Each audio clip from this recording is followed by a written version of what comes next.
So give us a sense, what is subject to the agreement that was announced yesterday and what is not? I mean, how big is the pie and how much of the pie is this? Right, sure. So let me try to orient you about Puerto Rico to begin with. Puerto Rico, the island itself, the Commonwealth, has about $90 billion of liabilities. 55 billion of that is the pension, and 35 billion of that is bondholders and other.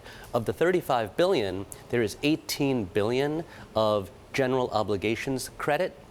That 18 billion is the subject of our planned support agreement, and the 18 billion is being restructured for about $10 billion.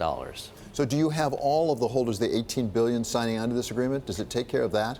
It doesn't take care, well, it will take care of all of that, but we don't have everyone signed up just yet. What percentage do you have signed up? Right now, depending on the classes of the bond claims, we have over 40% of one of the anchor classes of the bond debt, and it's $3 billion in terms of dollar amount. And under the terms of the deal, if it goes forward, what kind of a discount is it? What kind of a haircut, as we say, sure, would bondholders take? Yeah, so for the aggregate of GO bonds of 18 billion, it's an $8 billion discount. And so that, on average, is a 64-cent recovery for GO bondholders and GO guaranteed debt. And that would be the level of discount, which is providing a great amount of stimulus to Puerto Rico.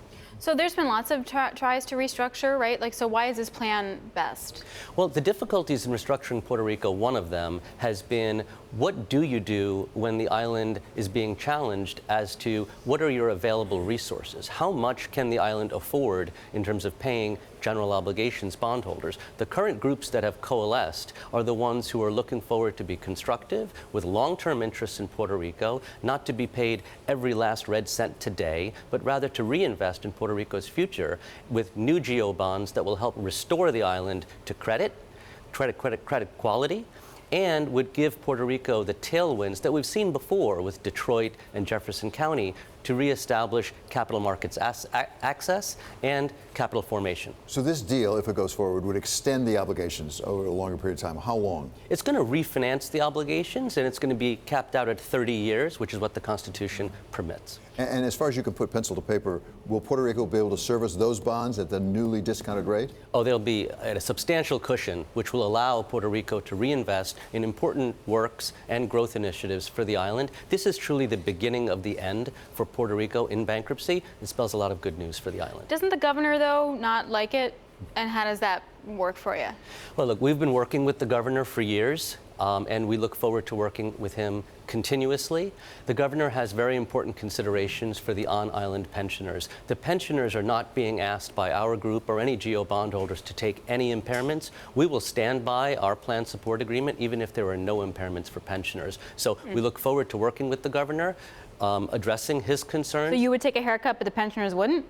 Look, the pensioners are an important part of the go-forward economy for Puerto Rico, and we do stand by our deal. We look to what we can recover from the island. We're not looking to take anything out of the pensioners. Who gets to decide whether this goes forward? The governor, the bankruptcy judge? Who gets to decide? I think in the end it's going to be the district judge. The district judge gets to decide. The oversight board that was appointed by Congress has exclusive power to propose a plan of adjustment for the island, and they will be filing within the next 30 days that plan that incorporates our settlement. So then what happens? So let's say this is all good, everyone likes it, it's on track. What kind of precedents do we know from other U.S. states, sort of how they emerge them from bankruptcy? Do you have a read? Well, so let's be careful because states themselves are not eligible for bankruptcy. Puerto Rico is going to be the largest municipal bankruptcy in the history of America, and we're going to see a path to emergence in a matter of months, not in years.